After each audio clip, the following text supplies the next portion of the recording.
ధన్యవాదాలు అధ్యక్ష. అధ్యక్ష, గవర్నర్ గారి ప్రసంగం నిన్నంతా ఆశాంతం విన్నాం. ఆ తర్వాత ఈ పుస్తకాలు తీసుకుపోయి మధ్యాహ్నం నుంచి సాయంత్రం వరకు మళ్ళీ తిరిగేసి కూడా చదివినాం అధ్యక్ష. తెలుగులో కొంత ఎందుకో కొంచెం ట్రాన్స్లేషన్ మక్కి కనబడ్డది. సరే, ఇంగ్లీష్లో కూడా చూద్దామని అది కూడా చూసిన అధ్యక్ష.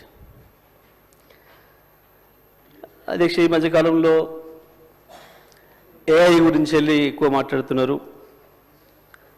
సరే, ఆ ఏఐ ఏం చేస్తుంది, ప్రపంచాన్ని మూస్తుందా తెలుస్తుందా తర్వాత విషయం, దాని మీద వేరు వేరు అభిప్రాయాలు ఉన్నాయి. కానీ ఇది కేవలం ఆ ఏఐ ద్వారా దాన్ని ఉపయోగించి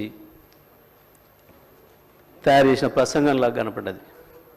ఏదో చాట్ జీపీటీ అని చెప్పి దాన్ని వాడి మనకేం కావాలో చెప్తే అదే తయారు చేస్తుంది అని చెప్పి మనం ఏదైతే వింటున్నామో, బహుశా దాన్ని వాడి తయారు చేసిరేమో అని చెప్పి అనిపించింది అధ్యక్ష.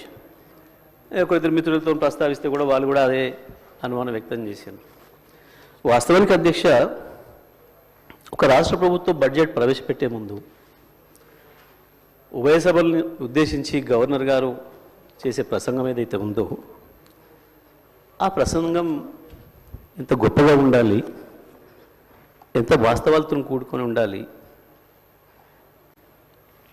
రేపు బడ్జెట్ ఏ రకంగా ఉండబోతుందనే దానికి ఒక ఇండికేషన్గా ఉండే ఆ ప్రసంగం ఎంత ఆర్ద్రతతోనే ఉండాలి, ఎంత మనసు పెట్టి చేయాలి అధ్యక్ష. ప్రతి అక్షరం ప్రతి పదం వాడేటప్పుడు అందులో కొన్ని వాక్యాలే అర్థం కాని పరిస్థితి, తెలుగులో వాక్య ప్రారంభానికి చివరికి ముగింపుకి సంబంధం లేని పరిస్థితి. ఆశ్చర్యంగా అనిపించింది అధ్యక్ష. సరే, వాస్తవాలను ఉన్నాయేమని వెతికి చూసినాం,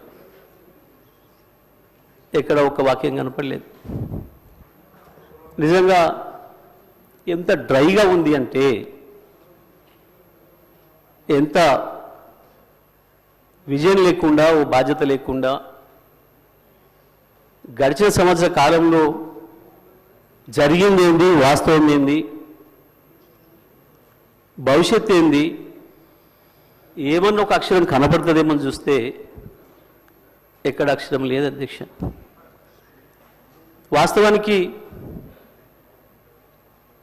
మనసు పెట్టి చేయాల్సిన పని,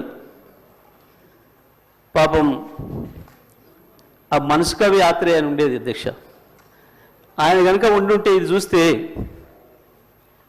పాపం ఆత్మహత్య చేసుకునేవాడు. ఇంత మనసు లేకుండా పనిచేస్తాయి ఆ ప్రభుత్వాలు, మనుషులు ఇంత దరిద్రంగా ఉంటుందా అని. ఆ రకంగా ఉంది అధ్యక్ష. ఇది అధ్యక్ష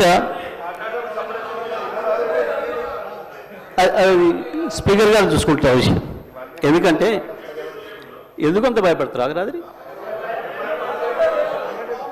గంట 10 నిమిషాలు మీరు మాట్లాడితే ఒక అక్షరం ఇక్కడి నుంచి ఎవరు మాట్లాడలే. అగమాగం కాకుండా మొదలే కాకపోయా, ఎందుకు ఆగమవుతారు అప్పుడే? అయ్యో మొదలే కాకపోయా, ఊరే ఇంకా ఉంది కదా అధ్యక్ష.